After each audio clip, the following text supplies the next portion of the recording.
Hey everybody, welcome into this week's episode of Tony's Spot on Fishing. I'm your host, Tony Krizek, and today we're changing it up a little bit. You know, every once in a while we're chasing down muskies and pike and bass, doing all this hard work. Every once in a while it's fun to play around with some big bluegills. And it's my favorite time of year to get these big gills. Late spring, early summer, they're just on the bed spawning. This is the time of year we can go out and find some of the biggest gills in the area. What we're going to show you today will work on just about any neighborhood pond, forest preserve, lake, you name it, where you're fishing bluegills. We're going to show you all the tips, tricks, and techniques on how you can catch more and bigger gills. That's all this week on Tony's Spot on Fishing.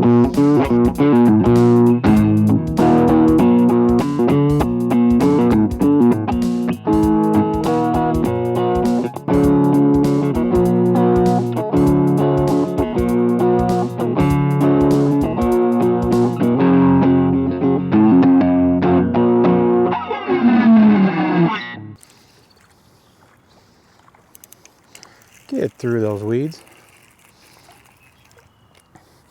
That's a little male there. Whoops, come here.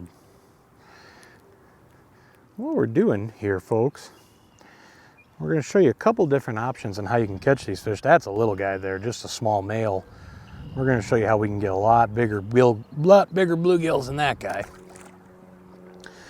But the first thing, when we're coming up on a spot like we're fishing, where if we have these mats like this, where it's clumping near the shoreline, what we can actually do is just run a bobber and a small hook with a piece of crawler to it.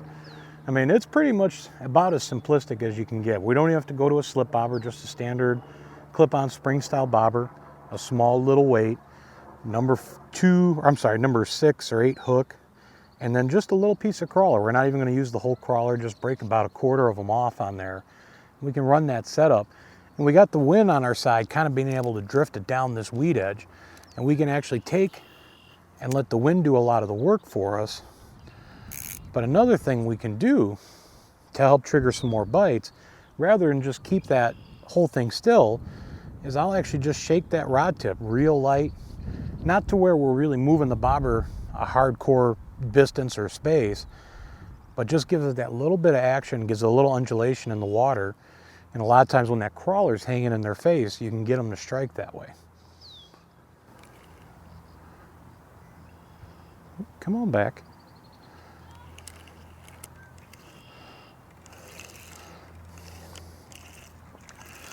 Get up over there.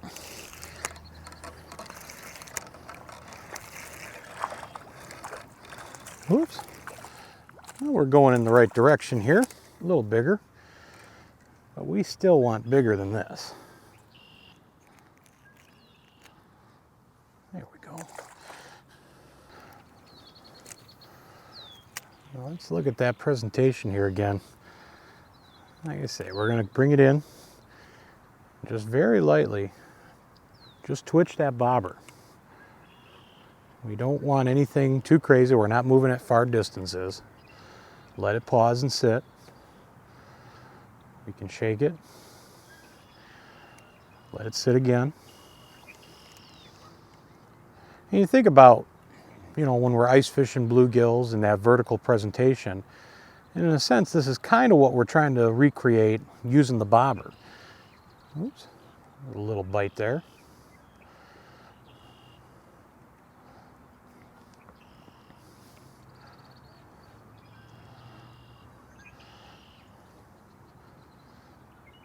These fish are on the beds like this a lot of times, just like the bass.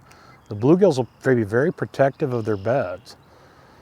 So again, just even doing this technique like this actually will help entice them. They're going to want to get that away from their beds. We walked up on this area and we saw a couple of the gills scatter off that were bedded down. And we know they're right in through this section. So we can pitch on these outside edges, this live bait. Whoops, missed him. Now the other thing that's pretty crucial in this whole little setup here is actually the type of bobber we're using. We're not running the, oops, oh, he came off. We're not running a traditional, you know, plastic red and white bobber. These are actually from Thill, the balsa floats. Now what's good about balsa, it's neutrally buoyant. So there's very little resistance. So even if we're getting light bites on these baits, this type of bobber here will actually pretty much have very little to almost no resistance to it. So when a bluegill or a crappie, whatever we're targeting this particular day, you know, that won't really affect the way when they grab that bait. You're not going to have the resistance to it. That plastic just, it's very buoyant. They'll feel resistance. If they're in a negative mood or a light bite, you're going to miss a lot of fish. You're not going to get them to eat up on a bait. So if you can, always try to run the balsa floats. And we're running all real light setups here. We're not doing nothing but 4-pound test. That little bait thief got my night crawler. But 4-pound test and our light and ultralight rods. Now for bobber fishing, we don't have to go too crazy on the size of the rods, especially just here, you know, a 6.6 is fine. 4-pound test is all you need. Like I say, we're just taking that little piece of crawler. We don't need a whole one on there. We'll just go ahead and thread it up. We just want a little bit of meat on that hook for those guys. Now you notice I'm going to throw out a little bit past my target of where I've been getting my bites, and I want to work the bobber into the section. I don't want to throw right into where I've been getting my action at. I don't want to spook these fish.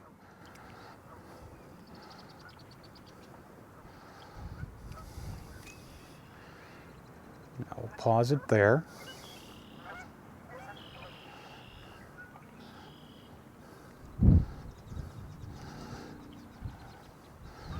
Now we're getting that wind moving the bait on us, which is okay.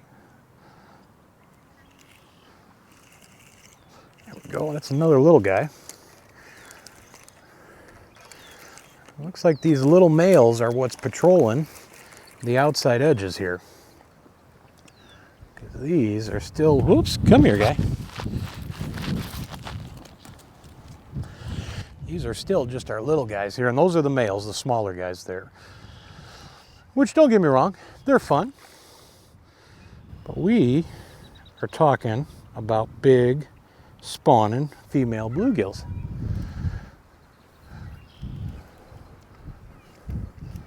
Let's just run it through one more time. And we're going to show you another little trick here on how we can get some of these bigger females to go. Because while it's all exciting to see that bobber go down, there's something more exciting though about real big bluegills.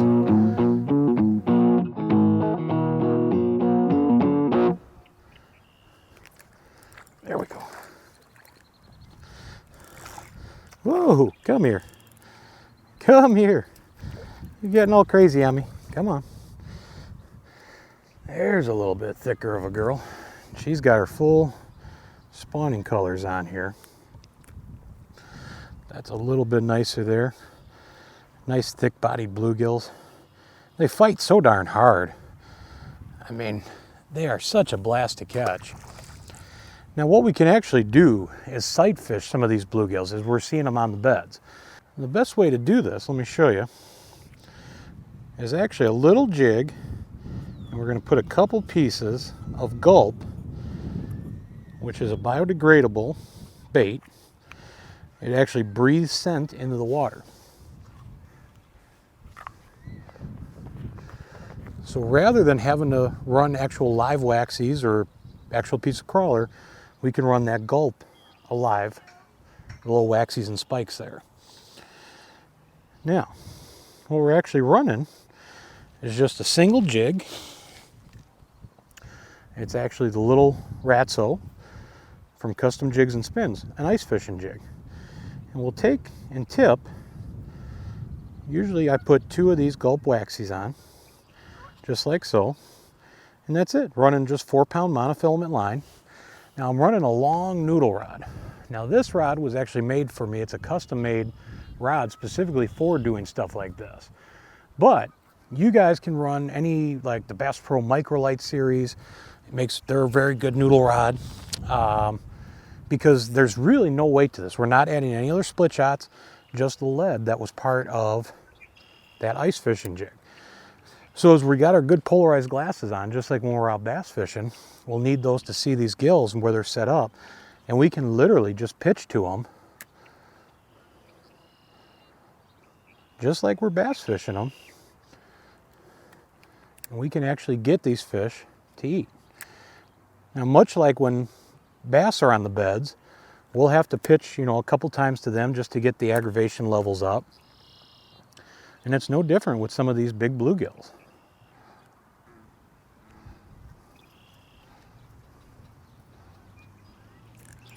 Here we go. Was able to drop that one right in front of her. Gosh, they fight so hard. Oh, chunky monkey. Look at that, just pretty colors on these guys. The blue and the orange in these fish, just gorgeous. That big blue dot. You know you got a good bluegill when you can barely get your hands around them and they're going from the tip of your finger back towards your wrist. Just gorgeous fish, and they fight so hard. Get her back. Oh, pulled it right out of her mouth. Oh, she got my waxworm. And again, you don't have to worry, if the bluegills take these gulp waxies off. They're not plastic. It's a biodegradable material. So you don't have to worry about injuring the fish. And once we get these jigs in front of them, basically all we're doing, we're swinging them out, and we'll just let them swing. We can set it right on the bottom. She's picked it up. There she is. But let it swim down right in front of them, and then don't be afraid to let it sit right on that bed like that. Oh, mercy. My goodness. Look at that guy. My gosh, the shoulders on him. These are so much fun. And let me tell you, anytime you can actually lip a bluegill like that, I mean, that just doesn't happen all the time. But the springtime like this, late spring, early summer, when they're on beds like this is when we can get these big female gills to go. It is so much fun. That's spot on fishing right there. These jigs are nice lightweight. We can just pitch them in real quiet and swim them right down to them. Sometimes we'll just swim it past them. We can drop it right in front of them. They'll eat it right off the bottom. He's looking at it, pecking at it. Got him. Oh, get out of those weeds, big girl. Oh, mercy. What a fatty. It is my favorite time of year to catch bluegills. Look at that one. Beautiful colorings to these fish. They get the spawning, the orange breasts like that. Beautiful bluegills. Let's get her back.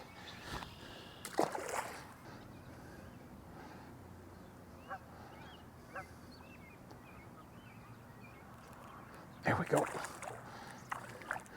And that one, we just kind of swam it right in front of her, and I was able to lift up, just keep it right in her face. Just tease her with it. Oh, mercy. Look at this guy. Another big bluegill. Let's get her back. And away she goes. Well, that one kind of messed up my jig a little bit. That's all right. Push the plastic back in place. You notice I got a few of these fish bedding right here.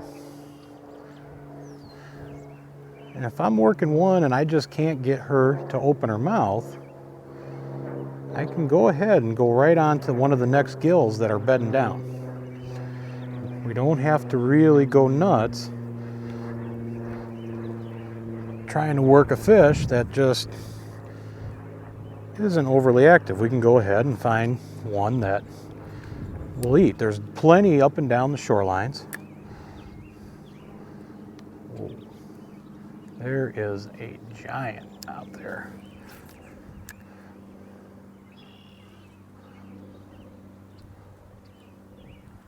Oh, come on.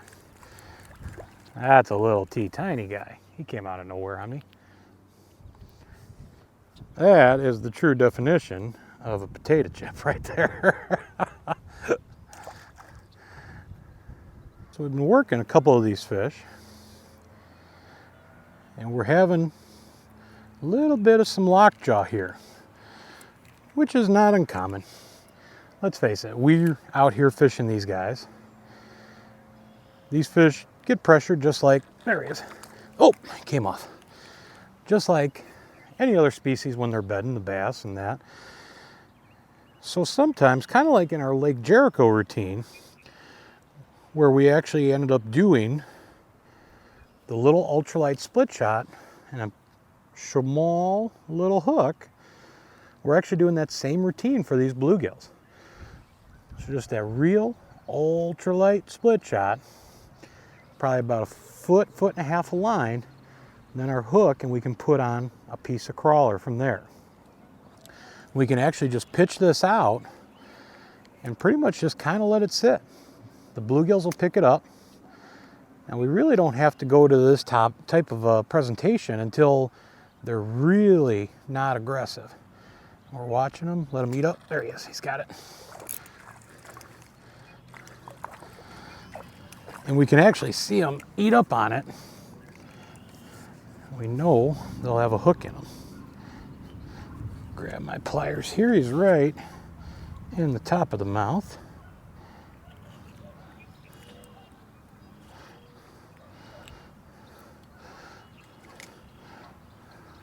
Oh, come on. Another nice jumbo gill. Now, his tail's a little beat up there. That could be just from fighting and spawning. There are some big cats in here too. He might have escaped. I don't really see any other marks on him. That tail's a little nicked up on the top.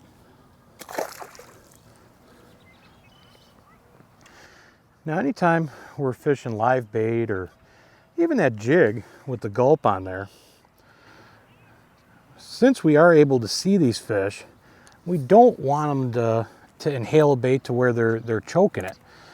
You know, anytime we start doing that where they're swallowing hooks, yeah, we can cut the line and the hook, you know, most of the time will rust out. We really don't want to do that. So we actually want to be able to see, and as soon as we know these fish have the hook in their mouth, just go ahead and take them. We don't need to be waiting around on them. You know what, let's just see if she'll eat it. There's just a little piece of crawler there.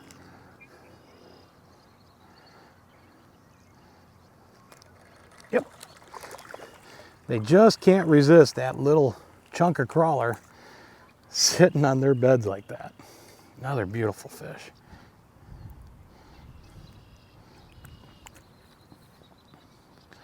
Beautiful, pretty markings.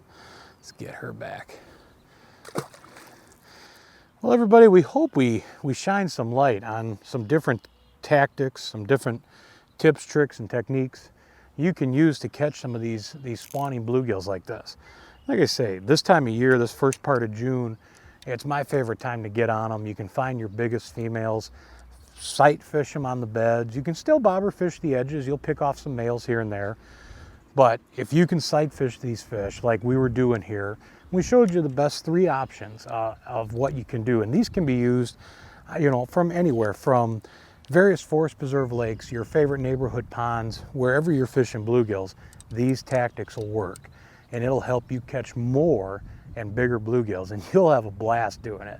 Like I say, I love fishing muskies and bass and all that, but every once in a while, even I need an afternoon or an evening just to unwind and just catch a couple dozen big gills like this, and no better way to relax after a hard day.